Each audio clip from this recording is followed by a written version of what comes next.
Deuxième vidéo sur la Révolution américaine, je voudrais faire un point sur quelques notions qui me semblaient particulièrement importantes et surtout compliquées à travailler toute seule. Donc voilà mon petit PowerPoint que je vous ai créé. Donc en fait, vous avez du vocabulaire dans votre cours qui me semble pas forcément très simple d'accéder toute seule. Et puis surtout, en fait, je vous ai pas mis la définition.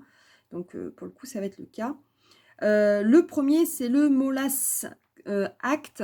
Donc ça, c'est en 1733, les Anglais vont mettre une taxe sur le sucre dans les colonies en Amérique. Et la taxe va passer de 3 à 9%. Donc ça, c'est le premier mot de vocabulaire que je vous avais donné. Ensuite, vous avez le Sugar Art. Donc là, c'est un impôt qui va être exclusivement imposé sur le sucre dès 1764 et il va donc se durcir et il va être imposé sur les 13 colonies d'Amérique. Ça va être le point de départ de la Révolution avec une autre taxe. Mais là, c'est bon. Les colons d'Amérique en ont marre de payer de plus en plus d'impôts sur des denrées en fait alimentaires de base. Voilà une autre taxe qui va sortir et qui va mettre le feu aux poudres, c'est le Stamp Act, pardon, excusez-moi, hein, je bug sur les petits mots. Celle-ci, c'est une taxe qui va imposer, que la couronne britannique va imposer aux colons, c'est-à-dire que tous les papiers qui vont être utilisés, donc les journaux, les documents officiels, le moindre bout de papier va être taxé. Et c'est vraiment cette taxe qui va mettre le feu aux poudres. Dernière taxe qui va entraîner la révolution, c'est le Boston Tea.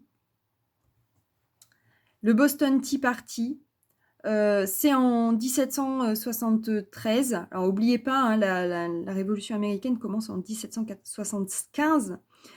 Et là, on est 2 ans avant, et bien la couronne britannique va imposer une taxe sur le thé. Alors, vous imaginez bien que pour les colons anglais qui ont débarqué aux États-Unis, le thé, ça fait partie de leur institution, hein, puisque ce sont des Anglais à la base et ils adorent boire du thé. Et là, on va taxer le thé. Mais on va le taxer tellement que plus personne ne peut se l'offrir, hormis les riches propriétaires terriens.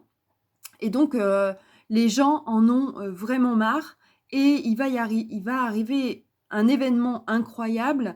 C'est en décembre 1773. Il y a 6 navires qui vont arriver d'Angleterre et qui vont accoster au port de Boston. Ces 6 navires sont chargés d'à peu près 75 000 tonnes de thé.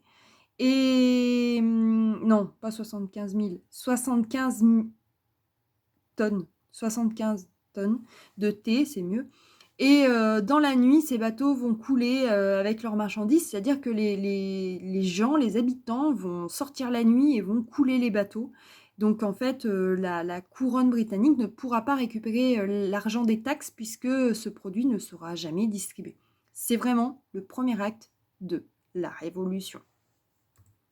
Voilà, c'était ma petite vidéo concernant les notions importantes de votre cours.